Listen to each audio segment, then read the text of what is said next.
আসসালামু আলাইকুম। এগুলো হচ্ছে আমাদের মুরগির ডিম, বেলকনিতে হয়েছে, সিদ্ধ করা শেষ। এখন এটাকে ভেজে নিব, একে একে সবগুলো ডিম ভেজে নিব। কোয়েল পাখি আর দেশি মুরগির ডিম, আমাদের বারান্দায় কোয়েল পাখিও আছে।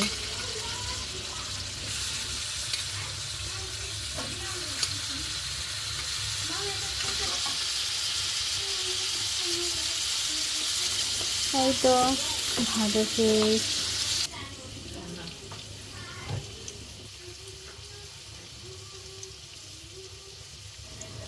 এখন আলু আর পেঁয়াজ একসাথে ভেজে নেব। ভাজা হয়ে গেলে দিয়ে দিব একটু জিরা বাটা,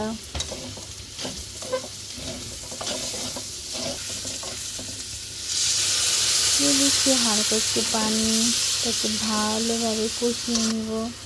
তারপর দিয়ে দিব ধনিয়া গুঁড়ো, মরিচের গুঁড়ো, হলুদ গুঁড়ো সব একসাথে নিয়ে আবার নাড়াচাড়া করে ভালো করে কষিয়ে নিব।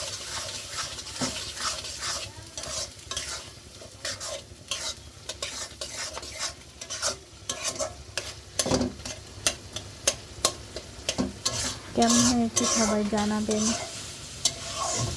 আমাদের পাশে থাকবেন।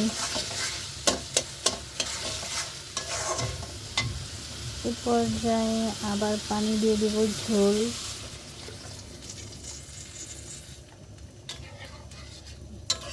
তারপর এটাকে একটু পানি কমিয়ে, ঝোলটা যখন কমে যাবে তখন দিয়ে দিব ডিম।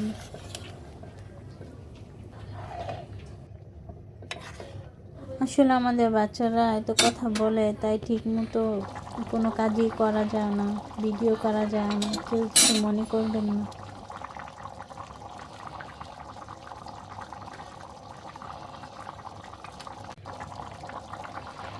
প্রায় হয়ে গেছে। পর্যায়ে দিয়ে দিব কাঁচামরিচ, ধনিয়া পাতা দেওয়ার পর হয়ে যাবে।